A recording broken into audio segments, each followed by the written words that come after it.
Hello, my name is Carly Bird, and I am giving a presentation on the pros and cons of being a sign language interpreter. I am currently a sign language interpreter and have been for about 4 years now. I was drawn to ASL at a young age and started taking classes when I was about 12 years old. I took classes until I graduated high school, and then I was hired on at my local agency when I turned 18. When I turned when I started working for the agency, I really did not feel confident enough or qualified to really get out into my community and start interpreting. I felt as though my skills weren't as up to par as they should be, and I didn't want to be the reason someone didn't get a job or the reason someone took their pills at the wrong time because of a bad interpretation. So I decided to go to an ITP, which is an interpreter training program. I did that for about 3 years. I recently graduated from that.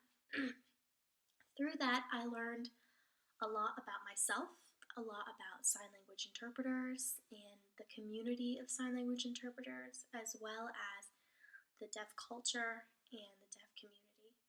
I also learned about the pros and cons of being a sign language interpreter. So what I have here is a list of the pros and cons that I have come across through my years of studies, as well as opinions that I have of being a sign language interpreter. The first one I have is what I think is the biggest pro to being a sign language interpreter. As an interpreter, I am able to help facilitate and bridge the gap between hearing and deaf worlds. And I create communication between deaf and hearing people, which I think is such a privilege to be involved in, and it really makes me feel like I make a difference on a daily basis. Another pro I have to being a sign language interpreter is that I get to know two languages. I also get access to two different cultures. The deaf culture and the hearing culture are very different, and it's so fun to be able to just go to a deaf meet or a deaf gathering and socialize. Typically, deaf people are so open to hearing people that are trying to learn ASL and trying to learn their language, and if you give it some effort, they will be more than happy to help you learn signs, help you communicate with everyone around them. And it's so fun to get to be a part of that community. Another pro I find to being a sign language interpreter is job flexibility. As a freelance interpreter, I more or less get to be my own boss and schedule my own jobs. I can work for as many agencies as I want to, and I can work 3 jobs from one agency in a day and 2 jobs from another agency in the same day, or I can get jobs from all these agencies and decide to take the day off. It's really up to me how many hours I want to work on a daily basis, and it's nice. There's other options to being a sign language interpreter, though. You could also be hired on as a staff interpreter, which means that the agency controls your work schedule. However, you're guaranteed 30 hours every week, which is nice. It cuts down on the stress. You don't have to worry about grasping at every job available just to make it to that 30-hour mark to be able to pay your bills on a monthly basis. So, I guess there's pros and cons. It's whatever kind of job you're really looking for, which is so neat that sign language interpreting creates really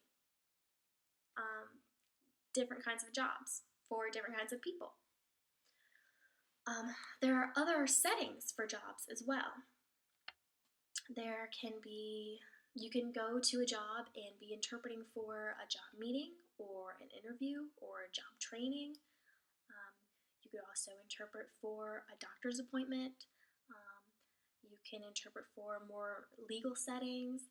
There's government jobs available for sign language interpreters, as well as education, like the K through 12 system. You can get involved in that and work in first grade all year or bounce around throughout the year and just work in schools. Or you could also be an interpreter for colleges and interpret more higher register information. And um, there's definitely different skills that are put to work on each of these jobs. The last job I have listed here is a video relay service, also known as VRS. I hope to get involved in that within the year if I can get around to it. But I have recently gone to observe video relay service, which is really fascinating to me. A lot of the time people don't know what that means, so I'll take a minute to explain it to you.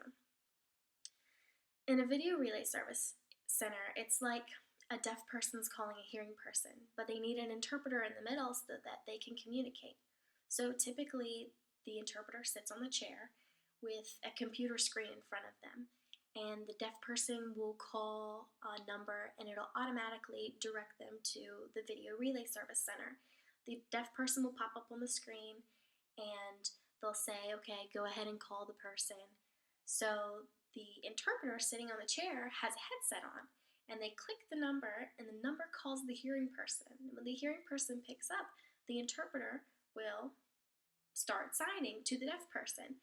And so the deaf person will say what they want to say, the interpreter will voice that to the hearing person will voice back, and then the interpreter will sign it back to the deaf person. So it's really just like three-way communication, but everyone's in a different room, which is so interesting to me. And I'm pretty sure all the video relay service centers reach out across the U.S. So really, any call you can get can be from a different part of the country. I also find that interesting too, because there are regional signs for sign language, and that would also increase your knowledge if you work at a video relay service center. You'd be, I guess, hit with all these different signs on a daily basis and really add to your list of vocabulary. Another pro I have to being a sign language interpreter is that it increases that when you increase your certification and your knowledge, that increases your pay. Now, you don't get an increase in pay for earning a degree. However, earning a degree allows you to take the certification test. My goal is to become nationally certified through the NIC, which stands for the National Interpreter Certification. Once I have my bachelor's degree, I will be able to take that certification test, and then my pay will go up. Depending on which agency I work for or whether I'm just working for myself through a direct clientele, I can bump my pay raise up to what I think I am worth, and then the agencies would control my pay rate depending on who I work for and what kind of job I'm doing. Another kind of certification is the VQAS, which I am currently trying to get through. I recently took the written portion, and I will be taking the performance portion later on this year. That is recognized through Virginia and West Virginia. I don't think any other states right now recognize that certification. I could be wrong, but right now it's very beneficial, and it will